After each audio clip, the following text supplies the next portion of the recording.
Teman-teman, saya akan memberikan informasi yang cukup penting yang rasanya elok kita dengar ya, khususnya bagi para termul, para silent majority, kemudian pendukung Pak Prabowo dan Pak Jokowi dan Mas Gibran ya. Ini penting sekali, coba didengarkan ya tentang ini. Assalamualaikum warahmatullahi wabarakatuh. Kembali lagi ke channel Rusen 98. Oke ya, jadi kali ini saya akan memberikan informasi yang sangat penting yang patut kita bicarakan semua ya, dan patut kita didengar dan kita pahami. Dan rasanya setelah mendengar video ini kita juga harus cukup waspada ya terhadap, sekali lagi ya, isi konten saya ya, terhadap gerakan-gerakan yang mau melakukan perlawanan terhadap Pak Prabowo dan Gibran. Artinya terhadap pemerintahan sekarang gitu ya. Saya melihat dan saya mendapatkan informasi dari hasil diskusi dan dari hasil pertemuan-pertemuan dengan orang-orang yang saya pikir tidak perlu saya sebutkan namanya ya.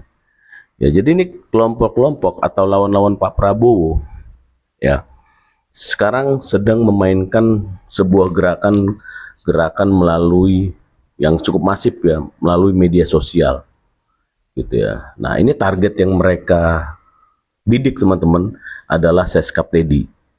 Seskap Teddy. Kenapa Seskap Teddy? Ini informasi yang saya dapatkan. Ya, ini kelompok ini kan memang satu permasalahan yang mereka sangat benci adalah ketika Pak Prabowo dengan Pak Jokowi terus saja solid, terus saja bersatu. Maka mereka mengeluarkan kata-kata bebal. Mereka mengeluarkan kata-kata Pak Prabowo tidak mau mendengar masukan dari bawah. Pak Prabowo orang tua yang tidak suka mendengar orang lain ya. Itu kan. Jadi mereka menganalisis ya, lawan-lawan Pak Prabowo dan Pak Jokowi dan Mas Gibran ini menganalisis satu titik poin mengapa Pak Prabowo selalu bersatu dengan Pak Jokowi adalah adanya Seskap Teddy. Ya, makanya kita lihat sekarang Seskap Teddy sedang dihajar habis-habisan. Ya, tetapi ini memulainya mereka dengan cara-cara, bukan dengan sebuah kebijakan atau salah kebijakan yang diambil oleh Seskap, atau mungkin aktivitas Seskap yang memang dirasa misalnya ada kesalahan. Tidak begitu teman-teman. Yang dihajar adalah dengan cara-cara subjektivitas, framing buruk, ya, framing negatif ya.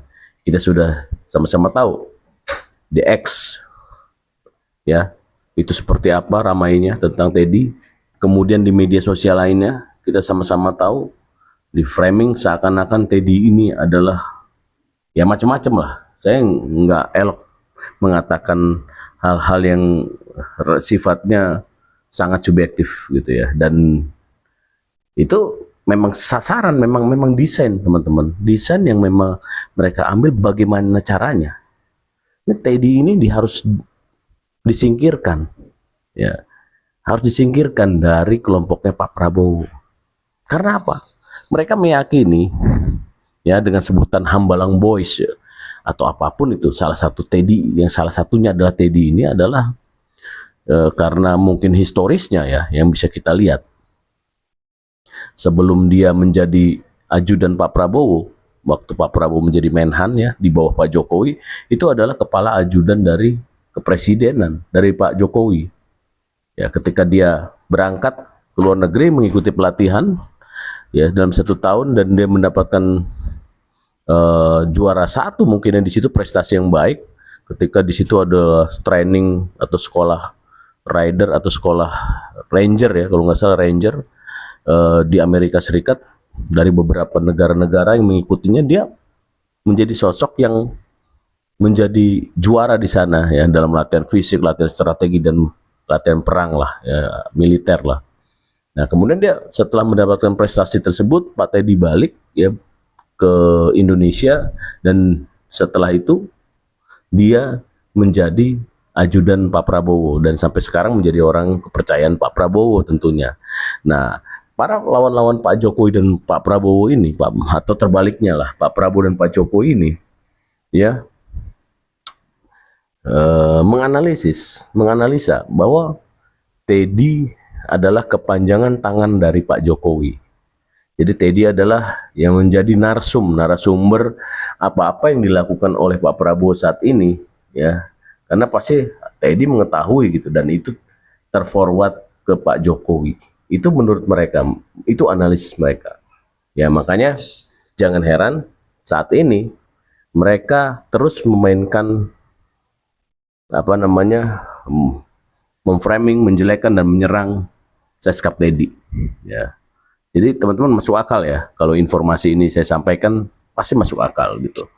Nah, sekarang bagaimana sikap kita melihat perkembangan tersebut?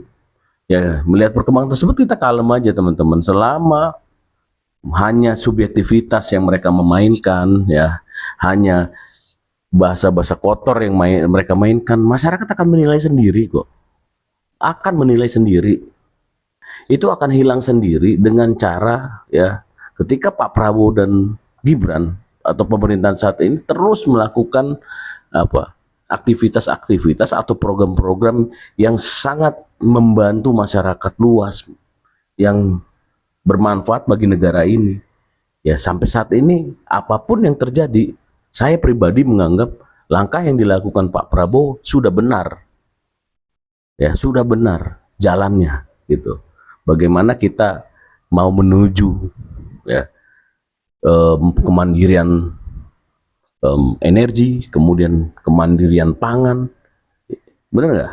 Itu sudah mulai. Walaupun apa yang dilakukannya tentu dalam melaksanakan ke arah visi besar itu banyak program-program tangga-tangga yang ke sana yang dijalankan saat ini, ada celah, ada masalah dan lain-lain. Ya itu tidak ada problem selama menuju ke visi di sana. Nggak mungkin ketika kita mau mencapai sesuatu target atau visi yang besar itu seperti membalikan telapak tangan. Nggak mungkin, ya kan? Harus berproses. Nah, inilah proses ini. Selama proses ini benar bagi kita, bagi saya pribadi, ya kita anggap kita harus dukung. Itu kita anggap benar, kita harus dukung. Bila itu terjadi kesalahan-kesalahan dari kebijakan-kebijakan atau oknum-oknum yang menjalankannya, ya kita serang di sana teman-teman, bukan ke Pak Prabowo-nya. Misalnya MBG atau KDMP atau sekolah rakyat atau apapun program-program yang sangat bagus itu yang selama ini nggak pernah itu bisa terwujud dan sekarang terwujud, ya. Dan apabila itu berhasil dan jalan ya sesuai rencana dan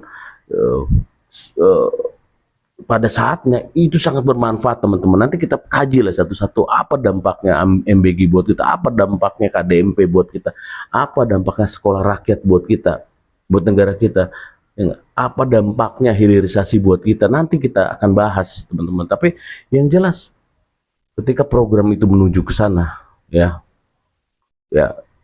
ini kan program yang sudah ada akad yang sebelumnya antara Pak Jokowi dengan Pak Prabowo. Ya, Pak Prabowo sekarang memimpin tongkat estafet tersebut tanpa diintervensi oleh Pak Jokowi. Ya, tanpa diintervensi oleh Pak Jokowi. Pak Prabowo punya kekuatan yang berbeda dengan Pak Jokowi. Dia jalankan dengan caranya. Kita harus dukung saat ini. Karena apa teman-teman? Di saat negara-negara luar kita lihat sedang kewalahan dengan kesulitan, dengan urusan internalnya masing-masing, dengan urusan negaranya masing-masing.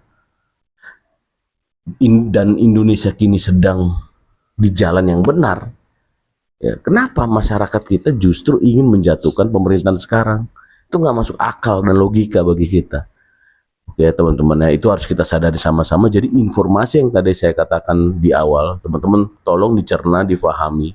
Jangan terpancing ikut-ikutan untuk melakukan pembesaran opini, perluasan opini, yang dimana opini adalah sebuah opini yang memang sudah didesain, yang sudah dirancang oleh musuh-musuhnya Pak Prabowo dan Pak Jokowi. Gitu ya. Jadi clear ya. Assalamualaikum warahmatullahi wabarakatuh.